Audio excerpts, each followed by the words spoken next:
창세기 11장 1절에서 4절입니다.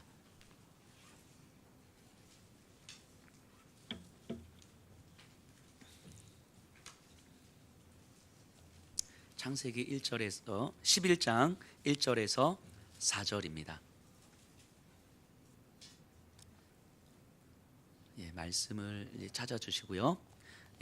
저와 한 절씩 교독하도록 하겠습니다. 온 땅의 언어가 하나요 말이 하나였더라.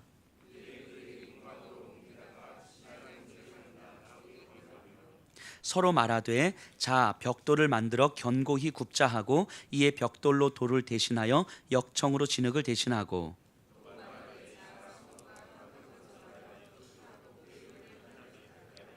우리 이름을 내고 온 지면에 흩어짐을 면하자 하였더니 아멘. 자리. 오늘 말씀을 좀 준비하면서는 제 안에 이런 기도를 했습니다.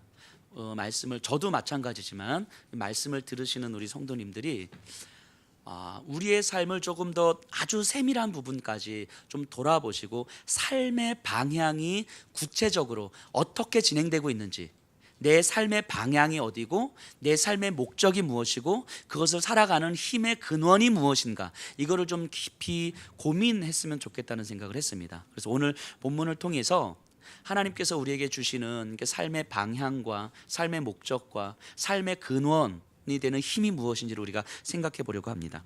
오늘 11장은요 바벨탑 사건입니다. 바벨탑 사건. 근데 이 장면을 이해하기 위해서는 10장부터 흘러가는 흐름을 좀 보셔야 되는데요, 10장에서 아브라함, 12장에 아브라함이 부르시는 사건까지 큰 흐름 가운데 놓여진 게 바벨탑 사건이에요. 그래서 오늘 10장부터 잠깐 한번 살펴보려고 하는데요, 10장, 창세기 10장 1절 한번 보세요.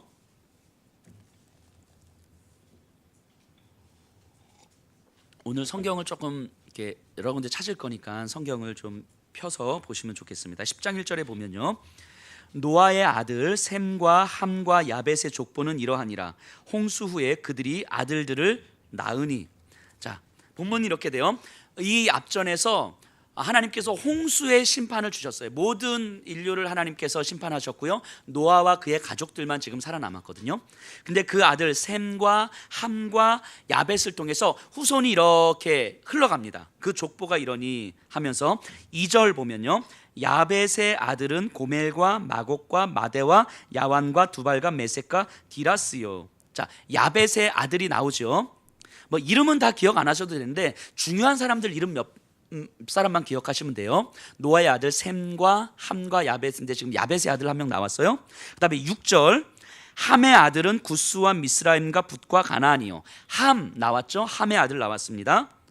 자, 22절, 10장 22절, 셈의 아들은 엘람과 아수르와 아르박삿과 룻과 아람이요. 자, 이런 걸 이렇게 좀 읽을 때 체크해 놓으시면 나중에 혼자 읽으실 때 좀 유익하겠죠. 자, 보세요.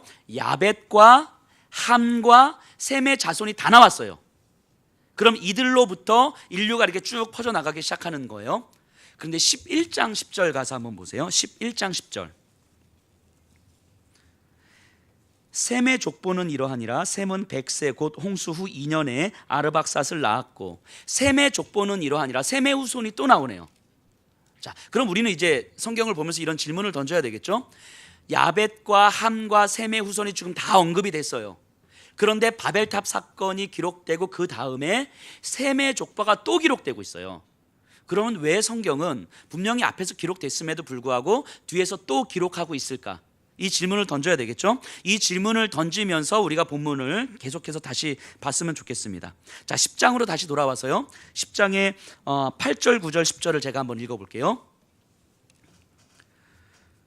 구스가 또 니므롯을 낳았으니 그는 세상의 첫 용사라. 그가 여호와 앞에서 용감한 사냥꾼이 되었으므로 속담에 이르기를 아문은 여호와 앞에 니므롯같이 용감한 사냥꾼이로다 하더라. 그의 나라는 신할 땅의 바벨과 에렉과 악갓과 갈레에서 시작되었으며.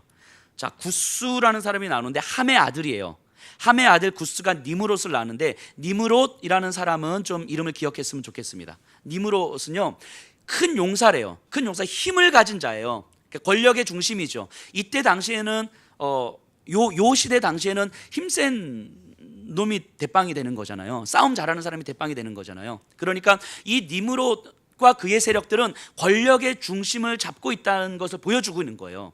그런데 그 니므롯이 10절에 보면 어디에 정착하게 되냐면 그의 나라는 시날 땅이라고 합니다. 시날 땅, 이 바벨론 땅이거든요. 시날 땅에 정착합니다. 자, 요 사건을 좀 기억해 주세요. 니므롯은 힘의 중심이고 권력의 중심인데 시날 땅에 거주했다. 이거 좀 이따 나올 건데 요거 기억해 주시고요. 그 다음에 26절, 10장 26절 가서 보면요, 에벨은 셈의 아들이에요. 셈의 아들, 셈, 함, 야벳의 셈의 아들. 에벨은 두 아들을 낳고 하나의 이름을 벨렉이라 하였으니 그때의 세상이 나뉘었으며 벨렉의 아우의 이름은 욕단이며. 자, 뭐 에벨이 벨렉과 욕단을 낳았다고 하는데 벨렉을 설명할 때 성경이 뭐라고 부연 설명을 하나 하고 있죠. 여기서 뭐라고 설명하죠? 그때의 세상이 나뉘어졌다. 이게 바벨탑 사건이에요. 그럼 바벨탑 사건은 셈의 손자, 셈의 아들 에벨, 에벨의 아들 벨렉, 이게 셈의 손자인 벨렉 때에 일어났던 사건이에요. 바벨탑 사건은. 그러니까 이 성경이 10장이 기록되고 11장에 바벨탑 사건이 기록됐기 때문에 10장의 인류가 쫙 퍼진 다음에 그 다음에 바벨탑 사건이 이루어진 게 아니고 10장의 족보가 흘러가는 가운데 그 10장 족보의 초반부, 그 셈의 손자가 되는 그때에 바벨탑 사건이 일어난 거예요. 그러니까 사람들은 흩어지고 나서 얼마 안 돼서 니므롯을 중심으로 모여서 바벨탑을 건축하고, 그러니까 하나님의 진노를 받고, 그리고 이제 흩어지고 족보가 다시 쭉 이어지는 거예요. 그러니까 이 벨렉이 바벨탑 사건이다라고 생각하시면 돼요. 그럼 이 두 가지 사건을 가지고 오늘 본문 11장 바벨탑 사건을 이제 들어갈 거거든요. 이제 한번 보겠습니다. 11장 1절 2절이에요. 혹시 조금 안 더우세요? 저만 덥나요? 좀 덥죠? 우리 조금만 켜주시면 감사하겠습니다. 11장 1절 2절 제가 한번 읽어볼게요. 온 땅의 언어가 하나요 말이 하나였더라. 이에 그들이 동방으로 옮기다가 시날 평지를 만나 거기 거류하며. 자, 본문을 자세하게 보세요. 그들이 동방으로 옮기다가 어디 갔다고요? 시날 평지. 자, 시날 평지에 누가 있는 곳이에요? 우리 방금 10장에서 살펴봤죠. 누가 있는 곳이에요? 니므롯이 있는 곳이죠. 힘의 중심, 권력의 중심인 니므롯이 그 시날 땅에 거주하고 있다고요. 자, 그럼 사람들이 동방으로 옮겨 시날 땅에 거주했다는 이야기는 니므롯, 힘의 중심인 곳으로 몰려들었다는 이야기예요. 그러니까 힘을 보고 쫓아갔다는 이야기인 거죠. 자, 바벨론으로 사람들이 막 모여듭니다. 이게 이 시날 땅으로. 3절 4절 제가 읽어볼게요. 서로 말하되 자, 벽돌을 만들어 견고히 굽자 하고 이에 벽돌로 돌을 대신하며 역청으로 진흙을 대신하고, 또 말하되 자, 성읍과 탑을 건설하여 그 탑 꼭대기를 하늘에 닿게 하여 우리 이름을 내고 온 지면에 흩어짐을 면하자 하였더니. 자, 이 본문은 서로 말하되 자 하면서 이렇게 인용문인 거예요. 그러니까 글을 읽을 때 더블 따옴표 땅땅 돼 있는 거 요거예요. 그러니까 인용문. 자, 서로 말하되 자, 우리가 이렇게 합시다 라고 얘기하는 거예요. 그래서 우리가 같이 모아서 힘을 모아서 우리가 탑을 쌉시다 이 얘기하는 거거든요. 자, 그럼 이거 누가 한 얘기겠어요? 누가 했겠어요 이 얘기를? 니므롯이 했겠죠. 니므롯과 그의 세력들이 했겠죠. 자, 우리 이쪽으로 모이라고. 우리가 이제는 흩어짐을 면하고 안전하게 살자고. 내가 너희들을 지켜줄 테니까 너희들 나와 같이 힘을 모아서 우리 여기서 안전하게 살아갑시다. 이렇게 힘을 모으고 있는 거죠. 항상 인류 역사 속에서 힘을 중심으로 사람들은 모이게 되어 있고, 힘 가까이에 가면, 권력 가까이에 가면 안전하다는 무의식적인 욕망을 갖고 있죠. 오늘날도 마찬가지 아닙니까? 오늘날의 힘의 근원이 뭡니까? 돈이잖아요, 돈. 그러니까 우리는 무의식적으로 돈이 있으면 조금 더 안전할 거라고 하는 욕망을 품고 있는 거잖아요. 안 그러신가 봐요. 안 그러신가요? 그러시죠. 그러니까 힘이 있는 곳으로 사람들은 몰려들게 되어 있고요, 그 힘은 사람들도 끌어모으게 되어 있습니다. 그리고 그 힘은 사람들로 하여금 충분히 설득시키는 거예요. 나에게로 오면, 우리와 같이 하면, 이쪽으로 우리가 가치를 공유하고 마음을 공유하고 삶을 공유하면 내가 너희를 지켜줄게. 그러니까 사람들은 모여드는 거예요. 신할 땅으로 모여들고 있습니다. 자, 성읍과 탑을 건설하는 건 권력을 상징하는 것이고 안전을 추구하는 거예요. 자, 꼭대기를 하늘에 닿게 하자. 본문에 보면 하늘에 닿게 하지. 이건 아마 얼마 전에 있었던 홍수의 심판을 염두에 두었을 거예요. 아무리 비가 내려도 물에 잠기지 않을 정도의 높이를 우리가 쌓으면 우리가 살 수 있지 않겠느냐 이거죠. 그러니까 결국 우리의 힘으로 우리가 안전을 확보할 수 있다. 그러니까 나만 믿고 우리 쫓아와라, 우리 같이 한번 가보자, 이 얘기를 지금 니므롯이 하고 있는 거예요. 근데 이 바벨탑을 건축하는 과정들을 성경은 이 한 세 가지 표현으로 이 의미를 다시 한번 정확하게 설명하고 있는데, 한번 그 표현들을 좀 살펴볼게요. 2절 다시 보면요, 이에 그들이 동방으로 옮기다가 시날 평지를 만나 거기 거류하며. 사람들이 동방으로 옮기다가, 동쪽으로 옮기다가, 그러니까 우리 성도님들 보기 이쪽이 동쪽이죠. 자, 동쪽으로 옮기다가 시날 평지를 만났대요. 근데 성경은요, 뭐 동쪽이냐 서쪽이냐 자체가 중요한 건 아닌데 동쪽으로 간다라는 표현의 의미를 담고 있어요. 에덴 동산에서 아담과 하와가 쫓겨납니다. 그들이 어디로 가요? 에덴 동편으로 가요.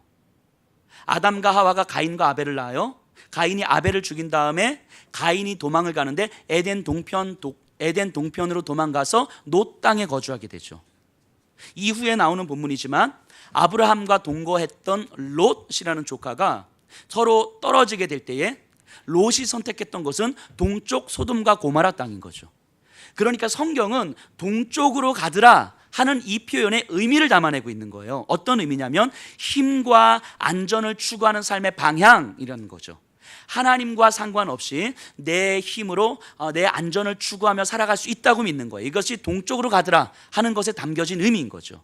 그러면 여기서 그들이 동방으로 옮기다가, 이 말은요, 의도적으로 사람들이 힘을 소유하기 위한 열심을 보여주는 장면인 거예요.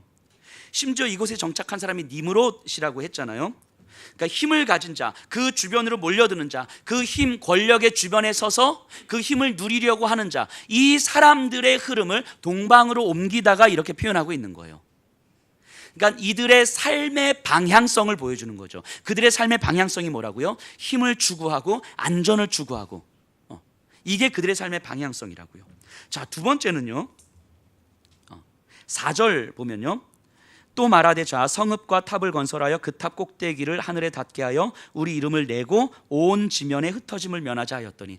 온 지면에 흩어짐을 면하자 하였더니, 온 지면, 온 땅 같은 말인데요. 자, 이들의 목적이에요. 바벨탑을 쌓는 목적은 흩어짐을 면하는 거예요. 함께 모여서 우리가 힘을 만들어가면 우리가 얼마나 안전한지를 확인할 수 있는 거죠. 즉 바벨탑을 쌓는 목적이 뭐예요? 그들이 힘과 안전을 추구하는 목적이 뭐예요? 내 눈앞에서 안전을 확인하고 싶은 거죠. 내가 충분하게 안전하다고, 내가 충분하게 두려움 없이 살 수 있다고 확인하고 싶은 거예요. 우리도 그렇게 확인하고 싶은 거잖아요. 확인하고 싶으니까 그렇게 월급날을 기다리는 거 아닙니까? 월급이 들어와야 확인이 되잖아요. 내가 또 한 달을 살 수 있겠구나. 또 이렇게 하루하루 그렇게 열심히 살아가는 거예요. 그래야지 또 한 달을 월급 받고 또 열심히 살아가지 승진도 되고 월급도 좀 오르고, 그래야 내가 조금 더 안전하다는 사실을 내가 확인할 수 있으니까. 이게 목적인 거예요. 이들의 목적. 그러니까 이들의 방향성은 안전과 힘을 추구하는 방향이고, 그런 그들의 목적은 내가 안전하다는 사실을 확인하고 있는 거예요. 확인하고 싶은 거예요. 이게 목적이죠. 그리고 우리 이름을 내고, 이렇게 이야기합니다. 우리 이름을 내고. 자, 우리 이름을 낸다는 거, 우리 스스로가, 내 스스로가 내 이름을 낼 수 있다는 거예요.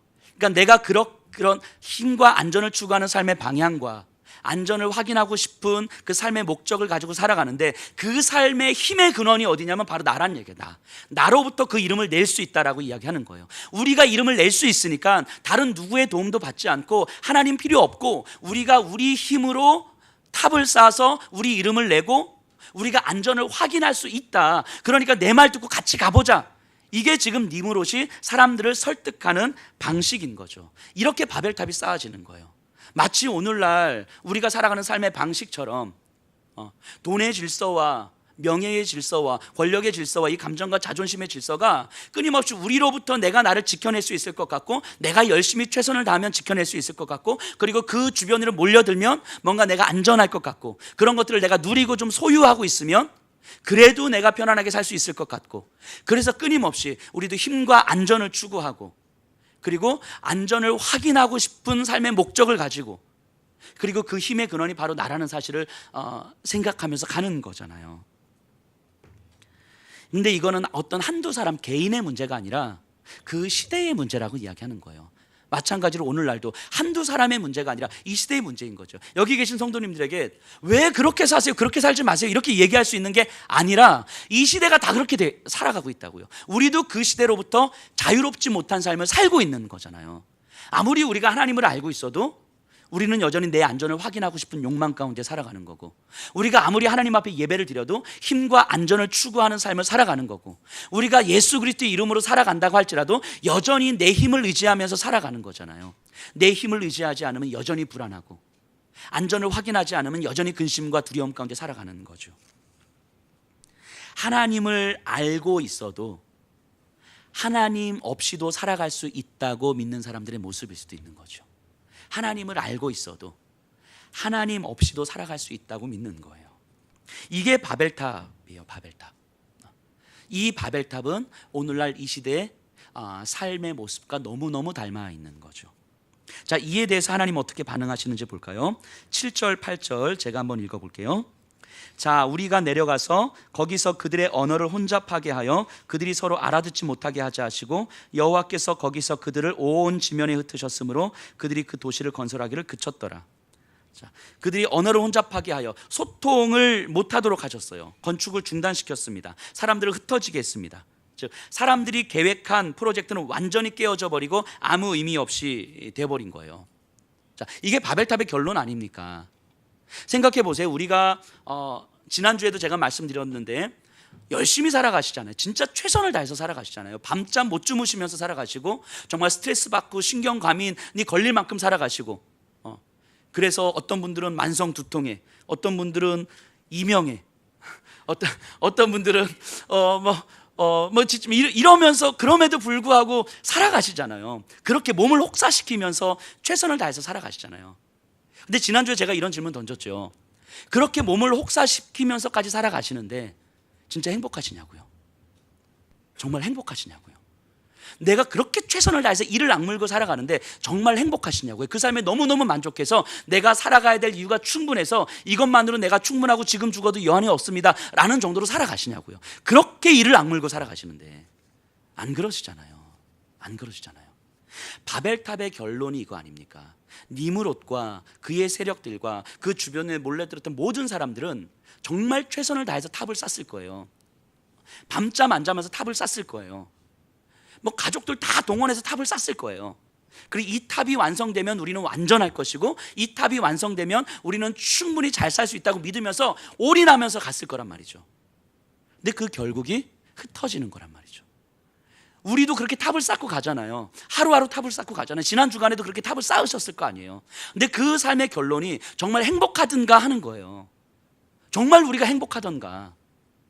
그게 아닐 수 있는 거잖아요. 하나님은 지금 그 말씀을 하시는 거예요. 그게 아닐 수도 있는 거 아니겠냐고. 그래서 10절 이하에서 셈의 족보를 다시 말씀하시는 거예요. 자, 10절 보세요.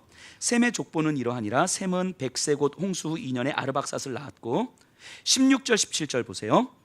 에벨은 34세에 벨렉을 낳았고, 벨렉을 낳은 후에 430년을 지내며 자녀를 낳았으며, 요 벨렉 때 바벨탑 사건, 요 앞에서 우리가 살펴봤던 바벨탑 사건이 일어난 거거든요.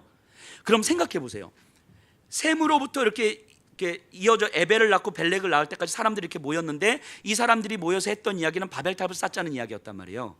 그래서 이 벨렉 때에 이르러서 하나님께서 사람들을 흩으셨어요. 그러면 이 벨렉은 뭔가 좀 생각을 했을 거잖아요. 하나님께서 왜 흩으셨을까? 우리가 뭘 잘못했을까? 뭐 이런 생각을 하지 않았겠습니까? 그런데도 불구하고 이후로 보면 벨렉의 삶은 똑같은 것 같아요. 벨렉의 삶은 어떻게 할 수 있냐면, 이 벨렉으로부터 시작해서 누가 나오냐면 26절 보세요. 데라는 70세의 아브람과 나홀과 하란을 낳았더라. 그러니까 셈으로 시작해서 에벨, 벨렉, 그 이후로 쭉 나오다가 데라, 아브라함이 나오는 거예요. 그러니까 하나님은 지금 이 아브라함 얘기를 하고 싶은 거거든요.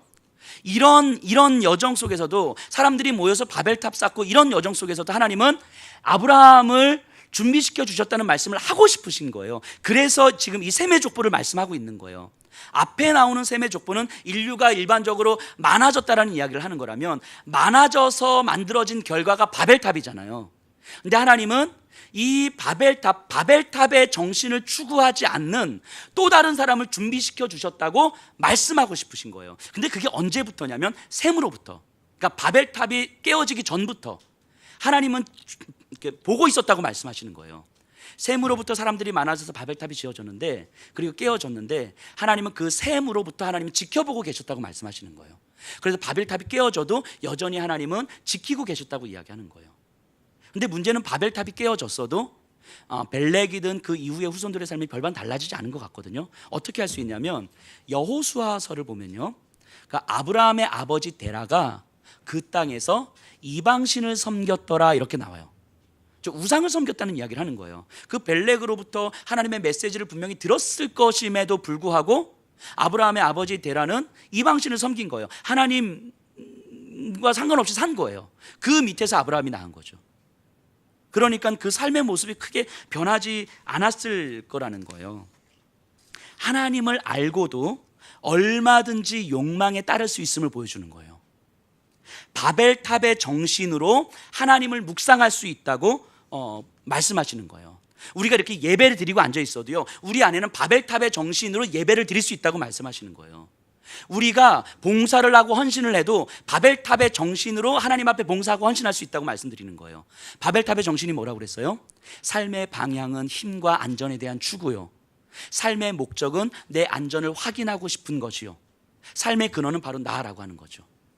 이 바벨탑의 정신으로 우리가 하나님께 예배하고 예수 그리스도를 섬기고 십자가를 이야기할 수 있다고요. 바벨탑의 정신으로. 성경은 지금 그걸 보여주고 있는 거죠. 그럼에도 불구하고, 우리는 그럴 수 있음에도 불구하고, 그 우리의 연약함과 우리의 죄성과 상관없이 하나님은 그 이전부터 하나님께서 준비시켜 주실 한 사람을 보고 계셨다는 사실인 거예요. 이게 지금 11장 10절 셈의 족보를 다시 언급하시는 이유인 거죠.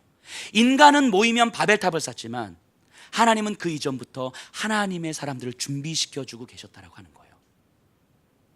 우리가 이렇게 모이면 여기 계신 분들이 모이면 바벨탑을 쌓는 거예요. 일상 속에서 오늘 주일 저녁이 되면서부터 우리는 바벨탑을 쌓기 시작할 거예요. 오늘 예배 드리고 은혜를 받고 갔는데 저녁부터 우리 안에서 힘과 안전에 대한 욕망이 스물스물 올라오고, 뭔가 이번 주가 월급날인데 월급이 제대로 들어올지 말지 고민하면서 내 안전을 확인하고 싶은 마음이 들어오고, 그래서 내가 어떻게 노력해야 되지, 내가 어떻게 최선을 다해야 되지, 내 힘으로 무언가를 만들어 가려고 바벨탑을 계속 쌓고 있는 거예요, 우리는. 근데 이거 개인의 문제가 아니라 이 시대의 문제라고 말씀드렸어요. 우리가 어쩔 수가 없어요, 이거는. 그런데 그 시대와 그렇게 살아가는 사람들 중에서 하나님은 누군가를 계속 지켜보고 계신다고요. 그렇게 살아가는 사람들 중에서도 하나님은 누군가를 지켜보고 계시는 거예요. 그게 누굽니까? 바로 여러분들이잖아요. 우리가 어느 순간 막 결단해서 하나님 완전히 순종하고 생명 던지겠습니다, 이게 아니라 여전히 연약하고 여전히 무너지고 여전히 힘이 없이 살아가지만 하나님은 그럼에도 불구하고 처음부터 우리를 지켜보고 계셨다고, 이렇게. 그리고 어느 순간 하나님께서 나를 지켜보고 계셨다는 그 사실을 깨닫게 해주시는 타이밍이 분명히 있는 거예요. 그리고 그때 우리는 기억해내는 거죠. 그리고 하나님의 말씀에 우리가 어떻게 순종할 수 있는지를 보는 거예요. 자, 보세요. 이 족보를 통하여서 하나님께서 아브라함을 기억해내셨어요. 준비시켜 주셨어요. 이 아브라함을 통해서 하나님께서 어떤 삶을 만들어 가시는지 한번 보세요. 다음 주에 우리가 아브라함에 대한 이야기를 할 텐데 오늘 조금만 살펴볼게요. 그래서 아브라함은 한 개인의 문제가 아니에요. 성경은 아브라함 한 개인에 대한 이야기를 하는 게 아니라 아브라함으로부터 만들어질 하나님의 질서를 이야기하는 거예요. 자, 보세요. 11장 31절 보세요. 데라가 그 아들 아브라함과 하란의 아들인 그의 손자 롯과 그의 며느리 아브라함의 아내 사레를 데리고 갈대아인의 우르를 떠나 가나안 땅으로 가고자 하더니 하란에 이르러 거기 거류하였더라. 자, 아브라함을 떠나게 하시는 거예요. 어디서부터 어디로 가게 하신다고요? 출발지가 어디예요? 갈대아인의 우르. 여기가 바벨론 땅이에요. 여기가 신할 땅이에요. 신할 땅. 자, 여기서 어디로 가게 하신다고요? 가나안 땅으로 가고자 하는데 하란으로 간 거죠.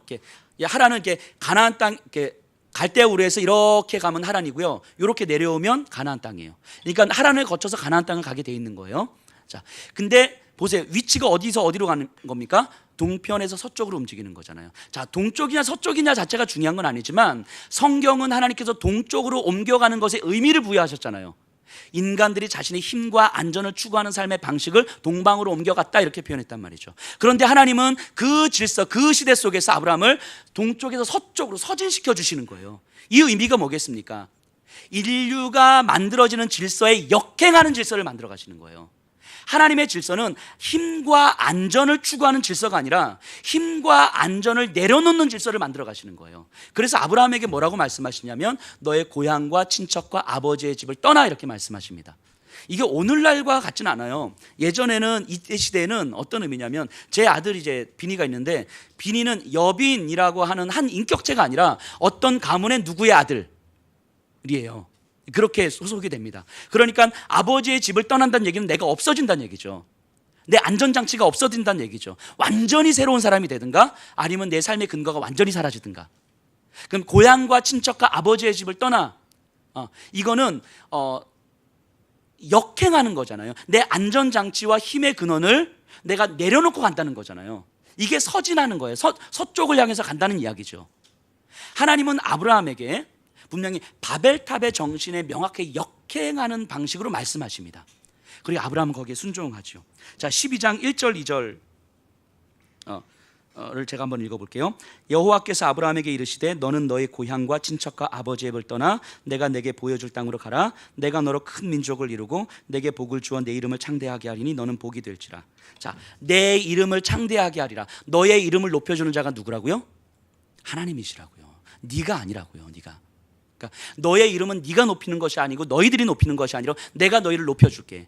너가 너의 삶의 방향이 힘과 안전을 추구하는 방향이 아니라 힘과 안전이 아닌 하나님의 말씀에 순종하는 방식으로 간다면 너의 이름을 내가 높여줄게. 이 얘기하시는 거죠.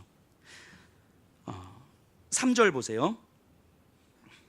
너를 축복하는 자에게는 내가 복을 내리고 너를 저주하는 자에게는 내가 저주하리니 땅의 모든 족속이 너로 말미암아 복을 얻을 것이니라 하신지라. 자, 땅의 모든 족속이, 온 땅에 있는 족속이 너와 너의 후손으로 말미암아 복을 얻을 것이니라. 자, 아브라함과 후손들이 살아가야 될 삶의 목적이 뭐라고요? 온 땅에 흩어져서 그곳에서 하나님의 이름을 드러내고 하나님의 축복의 통로로 살아가라는 거예요. 자, 하나님이 지금 아브라함에게 말씀하신 세 가지가 정확하게 바벨탑의 정신에 역행하는 거잖아요.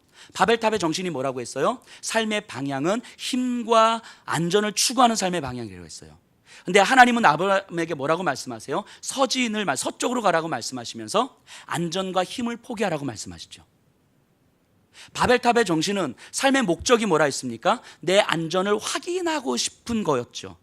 하지만 아브라함에게 하나님 뭐라고 말씀하세요? 너의 삶의 목적이 안전을 확인하는 것이 아니라 하나님의 이름을 드러내는 삶이다라고 이야기하는 거죠. 하나님의 축복의 통로라고 이야기하는 거죠. 그래서 모여서 살지 말고 흩어지라고 이야기하는 거예요. 너희들이 모여서 힘을 과시하지 말고 흩어지라고 이야기하는 거죠. 너의 이름은 너가 높이는 것이 아니라 하나님 내가 높여주는 거야. 너가 내 말에 순종하고 나의 축복의 통로로 살아갈 때 너의 이름은 내가 높여줄게. 바꿔 말하면 이거죠. 우리가 최선을 다해서 내가 최선을 다하는 만큼의 삶을 산다면 하나님께서 아브라함에게 허락하시는 삶은 너의 삶이 아니라 하나님 크기의 삶을 허락하시겠다고 말씀하시는 거예요. 하나님 크기의 삶을. 우리에게 하나님 크기의 삶을 허락하시겠다고 말씀하시는 거예요. 바벨탑 정도의 삶이 아니라 이 온 땅 가운데 하나님께서 허락하신 이 온 땅 가운데 하나님의 축복의 통로로 하나님의 크기의 삶을 살게 하시겠다고 말씀하시는 거예요. 그러니까 너의 고향과 친척과 아버지의 집을 떠나 너가 스스로 안전과 힘을 추구하지 말고 오직 하나님께서 나에게 허락하신 삶의 방향과 삶의 이유와 삶의 목적과 힘의 근원이 무엇인지를 너희가 충분하게 깨달으면 내가 하나님 크기의 삶, 나의 크기의 삶을 너에게 허락해 줄게. 이게 아브라함에게 주신 하나님의 말씀이죠. 이 아브라함을 셈으로부터 준비시켜 주신 거예요. 이 말씀을 들을 수 있는 아브라함을 준비시켜 주신 거예요. 그러니까 아브라함이 나오는 거죠. 우리 생각해 보세요. 돈, 저도 돈 좋아합니다. 돈 좋아해요. 명예, 권력, 우리 자녀들이 잘 되는 거 좋아합니다. 그런데요, 이게 하나님의 축복일 수 있어요. 맞습니다. 그런데 하나님께서 주시는 가장 큰 축복이 그런 거라면 우리가 너무 비참한 거잖아요. 하나님이 주시는 축복이 그냥 돈, 권력, 명예 이런 거라면, 이 땅에서 얻을 수 있는 것들이라면, 그러면 하나님의 축복을 받은 사람이 이 땅에 소수 이렇게 많이 있잖아요. 하나님이 주신 축복이 이런 게 아니잖아요. 하나님께서 우리에게 주신 가장 큰 축복이 무엇입니까? 영원을 사모하는 마음이죠. 영원을 사모하는 마음. 이 땅이 전부가 아니라 이 땅은 잠시뿐일 수밖에 없고, 그래서 영원한 하나님 나라가 있다는 것을 사모할 수 있는 마음이 하나님이 우리에게 주신 가장 큰 선물이죠. 영원한 하나님 나라에 내가 거할 처소가 있다는 사실을 믿는 거예요. 그렇기 때문에 이 땅에서 내가 움켜쥐고 있는 것들을 조금씩 내려놓을 수 있는 거죠. 고향과 친척과 아버지의 집을 떠날 수 있는 거예요. 내가 움켜쥐며 이거 없으면 죽을 것처럼 살아가는 그것들을 이제는 내려놓을 수 있는 거예요. 왜냐하면 이 땅이 전부가 아니라는 것을 우리가 믿기 때문인 거죠. 그리고 이 땅을 향하여서 하나님께서 그리는 그림이 계시는데, 내가 그리는 그림이 아니라 하나님의 그림이 계시는데, 그 하나님의 그림이 무엇인지 궁금해지는 거예요. 그래서 나를 통해서 하나님의 그림을 어떻게 만들어 가시는지, 내 크기의 삶이 아니라 하나님 크기의 삶으로 나를 끌어가실 텐데, 그 하나님의 그림이 무엇인지 궁금해지는 거예요. 그래서 그걸 묻는 거예요. 하나님 앞에 묻고, 그리고 배우고, 그리고 기도하면서 그 그림을 만들어가는 거예요. 하나님, 오늘 내가 살아가는 이 삶의 한순간이 하나님께서 그리시는 그 그림의 한 작은 퍼즐 조각임을 내가 믿습니다. 내가 힘에 겹고 두렵고 염려와 근심 가운데 무너져 있는 것 같지만, 하나님, 내 안에 이것이 하나님의 큰 그림의 작은 퍼즐 조각임을 내가 믿습니다. 그러니 하나님, 이 퍼즐 조각, 그래서 그 다음 퍼즐 조각을 어떻게 맞춰가야 될지 하나님 나에게 말씀해 주십시오. 물어가는 거예요. 이게 하나님께서 우리에게 주신 가장 큰 선물 아닙니까? 가장 큰 축복 아닙니까? 이 삶을 깨닫고 평생 깨달으면서 살아갔던 사람이 아브라함이었어요. 아브라함의 삶에도 시행착오도 있었고 무너짐도 있었고 연약함도 있었지만, 그때마다 그럼에도 하나님 앞에 묻고 배우고 기도하고, 그러면서 그 그림의 퍼즐 조각들을 하나씩 맞춰갔던 거죠. 이 말씀에 당장 우리가 직장 생활하는데 직장 때려치고 뭐 하지 말고 뭐 신학교 가서 목사 되라, 이런 말씀을 드리는 게 아니에요. 이게 한 개인의 결단으로 만들어질 수 있는 문제가 아니기 때문인 거죠. 하지만 궁금해 하셔야 돼요. 이제는 지난 오랜 시간 동안에 내가 분명히 내 안에서 바벨탑을 쌓아왔고, 그것이 바벨탑인지도 모른 채 쌓아왔고, 내가 하나님을 섬기면서도 바벨탑을 쌓아왔는데, 이것이 바벨탑인지도 모른 채 쌓아왔는데, 그럼에도 불구하고 하나님 그때부터 나를 지켜보고 계셨고, 그리고 하나님께서는 그 바벨탑을 깨뜨려 주시는데 그때에도 나를 지켜주고 계셨고, 그래서 내 안의 바벨탑을 우르르 무너뜨리시면서 때로는 내 안의 고난과 내 안의 힘겨움과 내 안의 눈물과 견딜 수 없는 시간들을 분명히 허락해 주셨는데, 그럼에도 불구하고 그 시간이 지나면서도 여전히 나를 지켜보고 계시는 거예요. 그리고 아브라함에게 이 말씀을 하시면서 우리를 세워주시는 것처럼 우리에게 이 말씀을 하시면서 우리가 그 하나님의 말씀을 듣고 동방을 향해서 가는 것이 아니라 서방을 향해서 움직일 수 있는 그 순간을 기다리고 계시는 거죠. 내가 아니라 하나님께서 내 이름을 높여주실 거라는 것을 믿고 기다리는 거죠. 기다릴 수 있는 거죠. 내 삶의 목적이 안전을 확보하는 삶이 아니라 하나님의 이름을 드러내고 축복의 통로로 살아가는 삶이라는 사실을 내가 깨닫는 거죠. 그때까지 하나님 기다려주시는 거예요. 우리를 지켜보시면서 포기하지 않으시면서 그때까지 기다려주시는 거예요.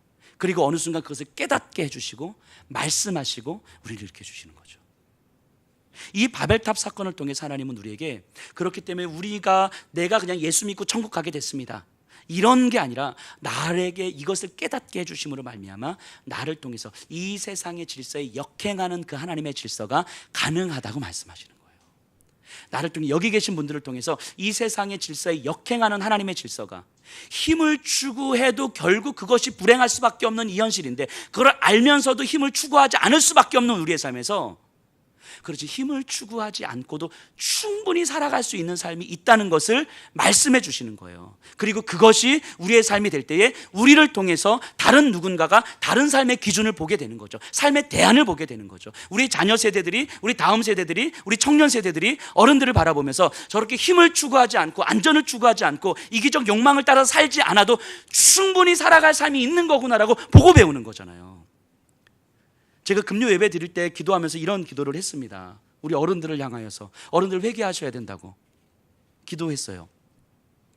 우리 다음 세대들에게 어떻게 살아가야 되는지를 못 보여주셨잖아요. 어른들이 너 꿈이 뭐냐라고 물어는 보시지만 꿈을 꾸는 법을 안 가르쳐 주셨잖아요. 꿈을 꾸고 살아가는 법을 안 가르쳐 주셨잖아요. 그런데도 아이들한테 너 꿈이 뭐야? 라고 물어보는 건 너무 잔인한 거잖아요. 우리 아이들이 보고 배울 수 있는 삶이 있어야 되는 거잖아요. 힘을 추구하지 않아도 충분히 살 수 있는 거구나. 이기적 욕망 가지고 살지 않아도 충분히 살 수 있는 거구나. 이 삶이 있다는 것을 우리 다음 세대들에게 보여줘야 되는 거잖아요. 어른들이, 여기 계신 분들이, 저와 여러분들이 우리가 여전히 바벨탑 안에 갇힌 복음을 가지고 살아가면, 하나님의 복음을 내 욕망 가운데 가지고 살아가면 우리 다음 세대들에게 보여줄 수 있는 건 아무것도 없는 거잖아요. 그렇기 때문에 우리 안을 진지하게 들여다보셔야 돼요.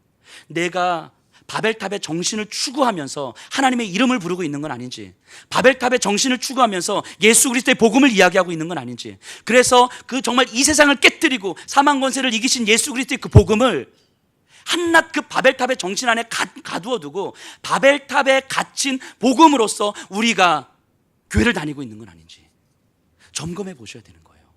그래서 내 안에 있는 바벨탑의 정신을 깨뜨리셔야 돼요. 깨뜨리셔야 돼요. 신앙생활 하시면서 제일 경험적으로 제일 은혜를 못 받으시는 분들이 어떤 분들이냐면, 너무 많이 알고 있고 너무 많은 경험을 하신 분들이 은혜를 못 받아요. 너무 많이 알고 있고 너무 많은 경험을 했고 너무 오래 신앙생활을 했기 때문에 지금 은혜를 못 받는다고요. 내가 쌓아왔던 신앙적 지식과 내가 쌓아왔던 신앙적 경험이 나한테 바벨탑이 되는 거예요. 그것이 내게 된 거예요. 내게. 그래서 목사들이 제일 은혜를 못 받아요. 목사라는 타이틀과 목사로서의 경력이 내게 된 거거든요. 바벨탑이 된 거거든요.